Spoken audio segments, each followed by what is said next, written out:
Alright, so I'm gonna do a full speed test.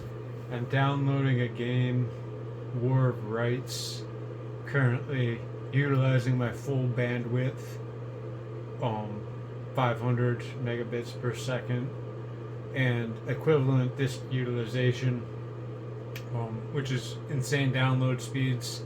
I've downloaded half the game in a minute and a half, so I don't have much time to do this test, but let's see if we can do it and how the game actually plays. So I got in the lobby 100 frames per second. Let's bring up the download thing, see if that's. Yeah, I'm still about 500 megabits per second.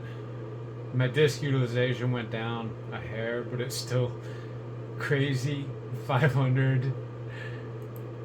And yeah, we're doing full speed gaming. Oh, wait. No. Give it a hair of a second. We have 130, 140 frames per second.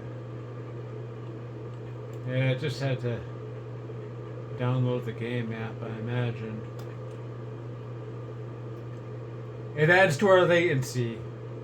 It goes from 50 milliseconds to about 65. But we're downloading a game at 500 megabytes per second while we're gaming. I'm going to add 130 frames per second.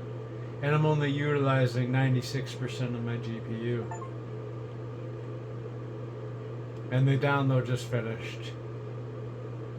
So now I'm up to 145 frames per second. And my latency went from 65 to 50. This is, I think, as good as I can do without spending an insane amount of money, multiple thousands of dollars. In my opinion, I don't know if further investment in this project would be rational. The performance is I mean, it's not graphically insane. I'm saturating just about 130 frames per second. Let's see how it actually games, because the loading thing can be a little bit more friendly.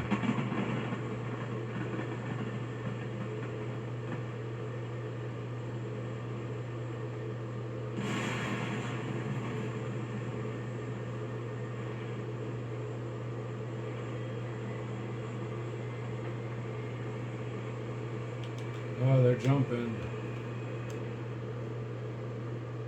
Where am I even going? I gotta go this way.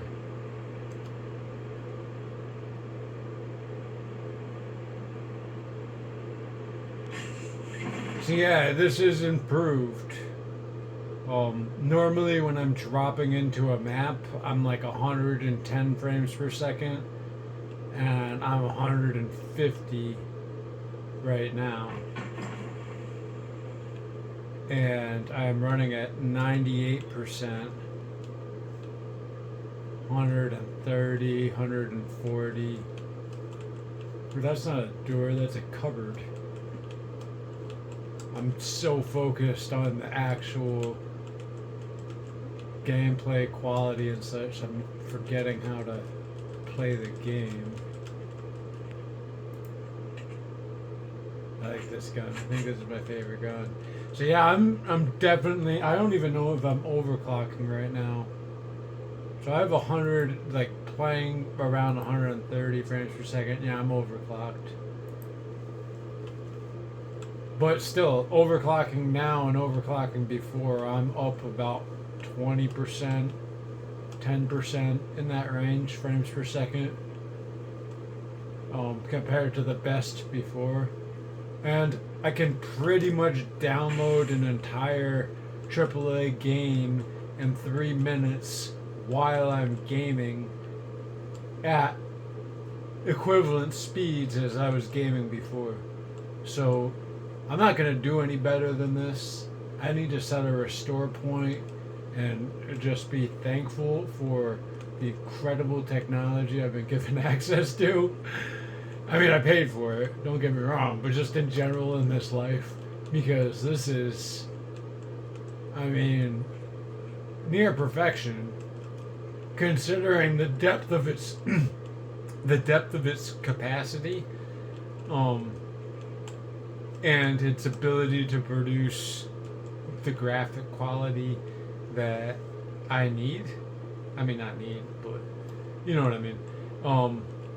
It's the combination of horsepower and handling that is, so to speak, to draw an analogy, the horsepower being the massive download speeds, the handling being the actual graphics production, the perfect combination for the games that are out today. And I'm not going to say it's future proof, but like I said, whew, if I were to, the only thing better than this that I could imagine doing to the computer that exists today that I'm aware of is installing a Bluefield 3 instead of a Bluefield 2. And if I were to do that, I would probably, be slightly better, for the cost of like $3,000. Because there's none of those on the used market. That doesn't exist on the used market. So, yeah, it's like, I'm not going to do any better than this. That's just a fact. What can you go on? Why are you can't go on anything? Alright.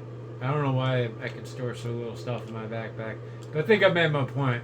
I'm steady gaming between 120 and 140. And I would say previously equivalent settings before I really got this Bluefield dialed in with its capabilities were 110 to 130. So it's a significant improvement in the frame rates, and we're stable on all my games, although it's not the same. So Chivalry 2 is much better at offloading. I don't know if they did some work on their engine or not, or if that's just like the Unreal Engine. I think that's Unreal Engine. Anyway, that's it.